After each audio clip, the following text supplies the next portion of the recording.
Hey everybody, welcome to Answer This. Thanks for joining us for our next episode here. Let's get right to the questions. When you are shopping for young horses for yourself, what are three of the top things that you look for? All right, so when I'm looking for a future horse, particularly a young horse that I think is going to move up the levels, the top three things that I'm going to look for are number one, it's going to be conformation.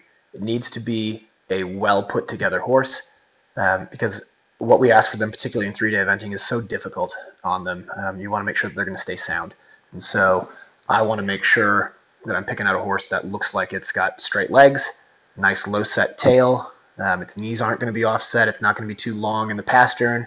It's going to be straight, particularly from the pastern down or the fetlock down. So that it has a nice straight bony column. And it needs to be a nice uphill build.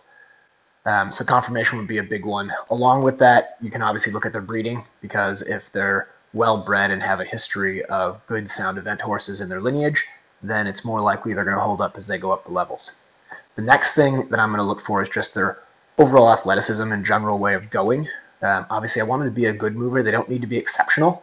And quite honestly, I think sometimes when you get exceptionally good moving horses, they actually don't hold up as well. So you got to think about that when you're watching these big fancy horses move around. Sometimes you want a good mover, but it doesn't have to be exceptional. You can always improve the trot. Canter would be the most important piece of their movement for sure.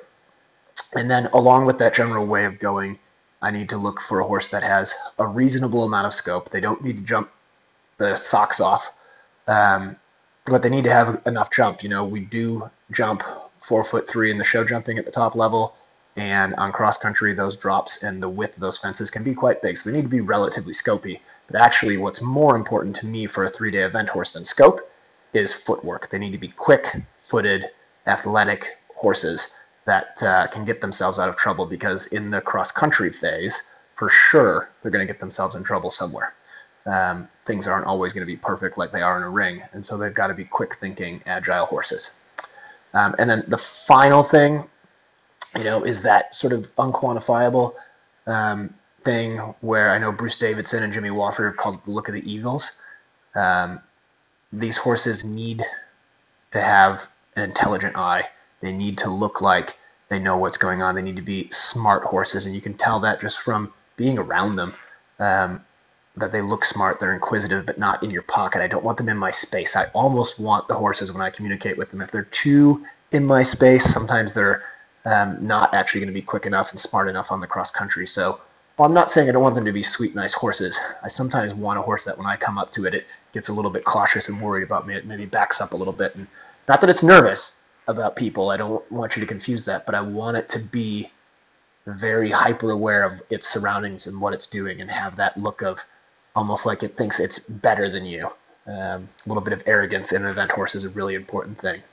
So those would be the things that I look for: conformation and breeding, scope and footwork and movement, and then that sort of hard to define quality of, is that horse confident in itself? Does it think that it's a world beater? That's going to be super important. All right, excellent. Let's get on to the next question. Hey John, it's Stephanie here from Galena, Illinois. Hey, I first wanted to let you know that I really enjoy your new YouTube channel and especially this question and answer venue. Hey, I was watching the Ocala International 3-day event last weekend and I saw a lot of really good young horses out there on course. But I did notice that some of them were getting a lot stronger rides from their riders than others were. So I came up with a couple of questions. One being, what is the best way to approach a major competition on a young horse as to not chip away at their confidence, but actually build it up? And then secondly, what do you specifically do out on course if you or your horse make a mistake and you no longer feel that you are competitive on the leaderboard? Thanks, John. All right, Stephanie, thanks so much for the questions. First of all, great shirt. Go Packers. Even if you are trying to suck up to me, you've got great taste in football. Second, beautiful dog. Make sure you give her a good pet for me. As far as your questions go, yeah, the very good questions. So, I think anytime you're at a competition, the thing to remember is you're trying to produce your horse. So how competitive you can be really depends, one, on sort of the knowledge level and confidence of your horse going into the competition, and then realistically, what are they ready for as the competition goes on, because things change. For example, you might have a horse that goes in and puts in a great dressage test. Well, then you know when you go out on cross country, if you're in a good placing, you probably want to go out and be a little bit more competitive, go a little quicker, ride some of the fast routes, assuming your horse is mentally and physically prepared for that. On the other hand, if you go in thinking you're going to have a great performance and you put in a subpar dressage test, well, now you might say, look, there's no chance, even with a clean, fast round, that I'm going to go get to have a competitive finish. So then you might just take the gas off or foot off the gas a little bit, take it a little easier around the cross country, and give them just a nice educational round.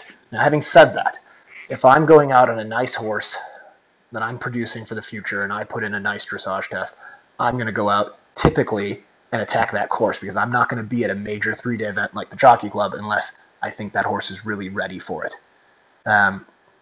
Now, you might get around the course, have a great go, everything looks wonderful, and you're laughing on Saturday night heading into show jumping. On the other hand, if you go out and you're having a good go around and then the horse greens up on you and makes a little mistake, I think that's where it gets a little tricky, because typically with those young horses, as you're moving them up the levels, particularly with the young horses, as you're moving up the levels, they need a really good positive ride. So if something goes wrong, certainly you don't want to go chasing them around the cross country trying to make the time anyway, but you do need to ride the combinations and ride the fences themselves with a certain amount of aggression and attack kind of mentality. So typically what I'll do is I jump the jump, gallop away, and then in the long galloping stretches, I'll just take my foot off the gas a little bit, make sure the horse feels very balanced, don't chase it around the cross country.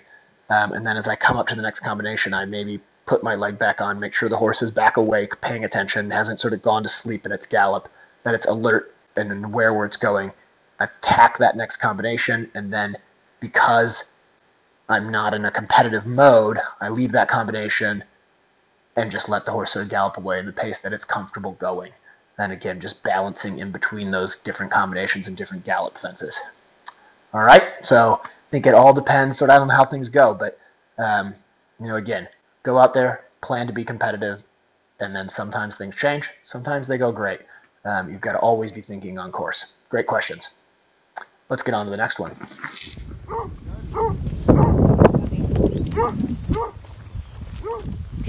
Hello, John. My name is Amanda, riding with the Mossback Hounds, and we all would love to know when you are going to get out here and hunt.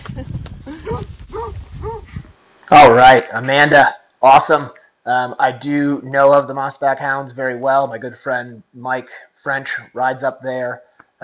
Would you believe that in my entire career, I've actually never hunted. I have had a couple of invites. It's never quite worked out. It's actually embarrassing to say. So I've been talking with Mike a lot about it, and I intend to get up there and hunt next season. It is going to happen. I'm really looking forward to it. Hopefully it goes well and I don't regret it coming home with a sore collarbone or something weird like that. But no, seriously, I'm very excited about getting to come up there. It's something that's been long overdue. So Mike's going to make that happen. So you guys be ready up there. I'm going to show up, and you guys will have to take care of me and sort of teach me the ropes. Thanks for joining us on this episode of Answer This. We'll be back with more questions. I got loads of them in here on my computer, and we're having a really good time with this segment. So I appreciate everybody joining me. Take care.